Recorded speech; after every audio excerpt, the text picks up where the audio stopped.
আজ থেকে 6 বছর আগে 2018 সালে বাফুফের ডেভেলপমেন্ট ফান্ডের উপর বিধিনিষেধ আরোপ করেছিল বিশ্ব ফুটবলের সর্বোচ্চ নিয়ন্ত্রণ সংস্থা ফিফা। আর্থিক অনিয়ম এবং ফিফা কর্তৃক প্রাপ্ত অর্থ আত্মসাতের পরিপ্রেক্ষিতে FIFA audit and complain committee এই সীমাবদ্ধতার নিয়ম বেঁধে দেয়। চমকে যাওয়ার মতো এমন খবর এতদিন ছিল লোকচক্ষুর আড়ালে। তবে বাফুফের নবনির্বাচিত সভাপতি তাবিদ আওয়াল নির্বাচিত হওয়ার পরেই আড়ালের খবর বের করে আনার পাশাপাশি ফিফা কর্তৃক আরোপিত সীমাবদ্ধতা উঠিয়ে নিতে দৌড়ঝাঁপ শুরু করেন এবং অবশেষে বাফুফের ওপর দেওয়া সীমাবদ্ধতা তুলে নিয়েছে ফিফা।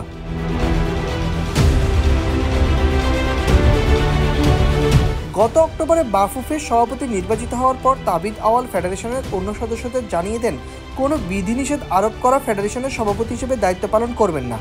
এমন হুঁশিয়ারি দিয়ে থেমে থাকেন না নতুন সভাপতি, শুরু হয় কঠিন কর্মযজ্ঞ। ফিফা এফসির বিভিন্ন অনুষ্ঠানে অংশগ্রহণ করে অফিসিয়াল সদস্যদের সাথে কথা বলা শুরু করেন তিনি।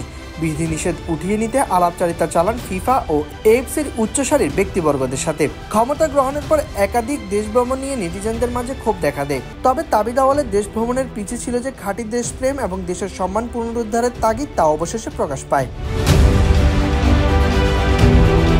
সম্প্রতি তাবিদ আওয়ালের এই কঠিন কর্মযজ্ঞ সফলতার মুখ দেখেছে। গত 7 মার্চ ফিফার চিফ মেম্বার অ্যাসোসিয়েশনের ম্যানেজার বরাতে এক চিঠি ফিফা যে বাফুফের উপর থেকে বিধিনিষেধ তুলে নিচ্ছে তা জানানো হয়। এবার থেকে অন্য দেশগুলোর মতো ডেভেলপমেন্ট ফান্ডে টাকা পাবে বাফুফেও।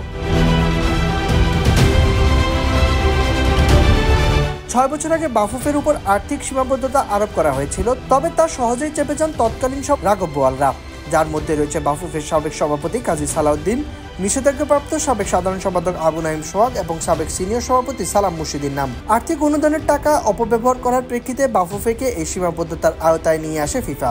এতে করে অনুদানের পুরো অর্থ একসাথে প্রদান না করে ভেঙে ভেঙে প্রদান করা হয়, অর্থাৎ এক কিস্তির আর্থিক বিতরণের হিসাব দেওয়ার পর ফিফা পরের কিস্তির টাকা ফেডারেশনকে প্রদান করত।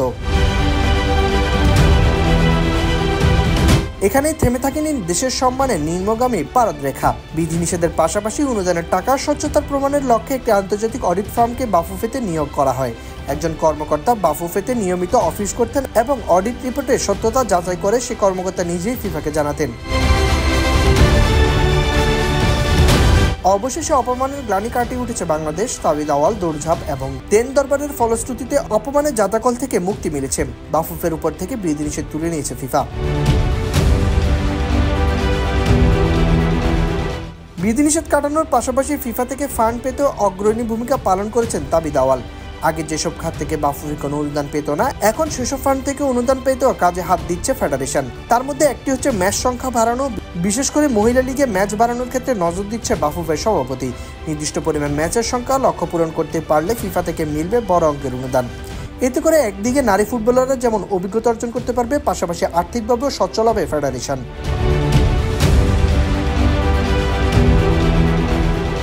সাইদ শামস, অফসাইড।